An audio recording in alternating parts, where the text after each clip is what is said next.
Hi everyone, welcome to the second episode of History Hoppers presented by the Sharma sisters. Thanks a lot for showering love on the first episode of ours, which really got some awesome views. And here we are with another episode with another hidden gem. So let's get started. So, Nivya, what are we going to talk about today? Yes, so we'll be talking about one of the seven wonders of the world. It's called Machu Picchu.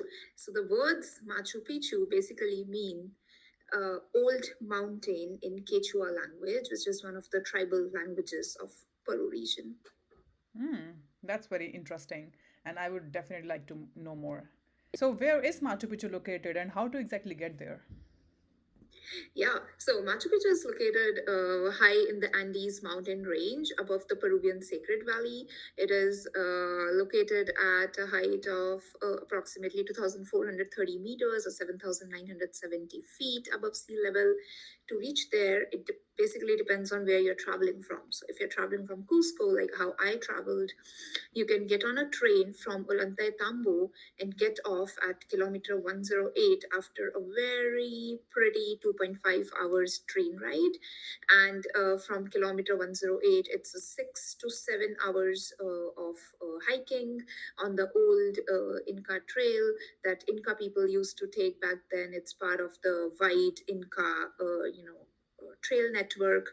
And but if you don't want to hike, stay on the same train and get down at the last stop, which is Machu Picchu town.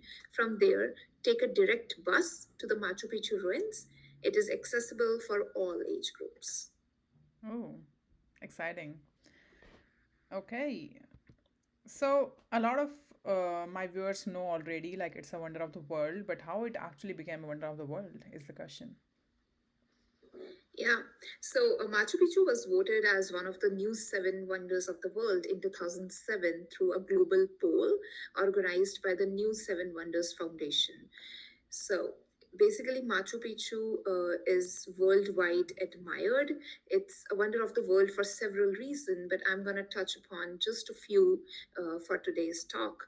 So the first one is it's a well preserved citadel from 15th century built exclusively for Incas emperors and nobles. It is a sacred site for Incas, today giving a sneak peek into their way of living and celebrating life. It is also a great place to understand Incas' construction techniques and cultural practices. Hmm. Okay, let's move forward. So how was it discovered? Yeah, that's a good question. So Machu Picchu was brought to international attention on July 24th, 1911 by an American historian and explorer from Yale University called Hiram Bingham.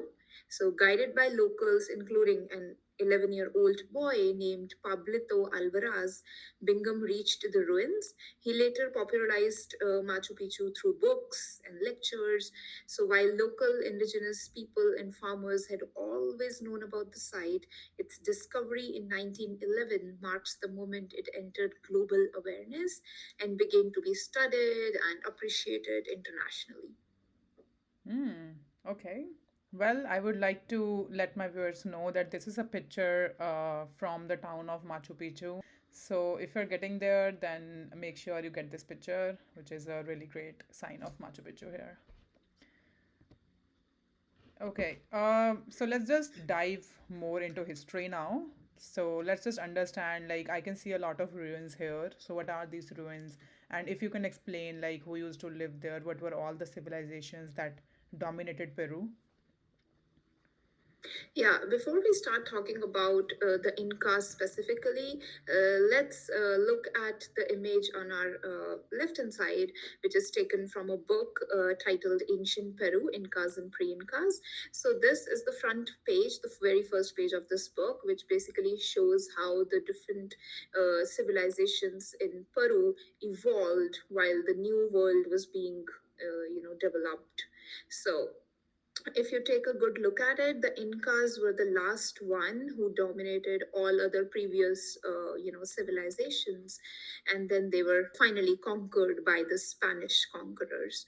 So now, Jumping on to the next question, which is what are these ruins? So, these ruins, as we know, they were built by Incas in around 1450. This hidden city of Machu Picchu was once a grand estate for the Inca Emperor Pachacuti, built entirely by hand in dry stone walls. Wow. That is so inspiring.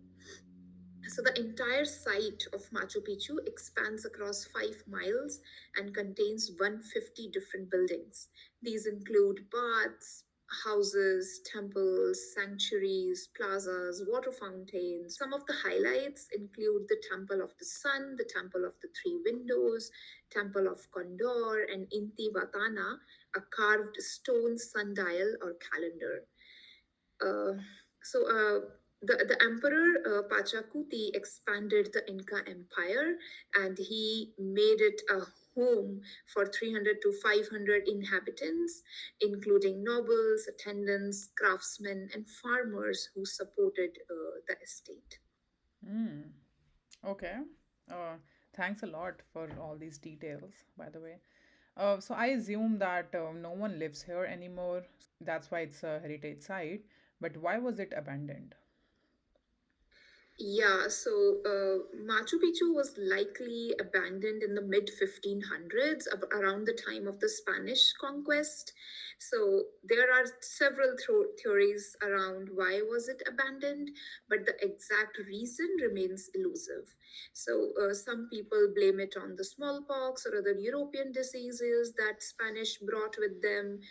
Some people blame it on the political turmoil within the Inca Empire. Some say it's the isolation or the how the place was so isolated and difficult to access.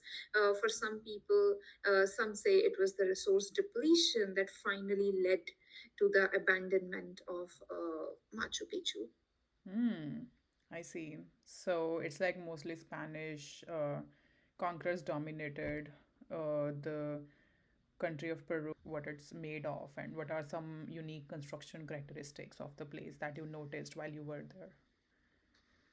Yeah, sure. So the construction of Machu Picchu is a testament to Inca civilization's architectural brilliance and engineering ingenuity, especially considering they built it without using iron tools, wheel, or modern machinery that we have today.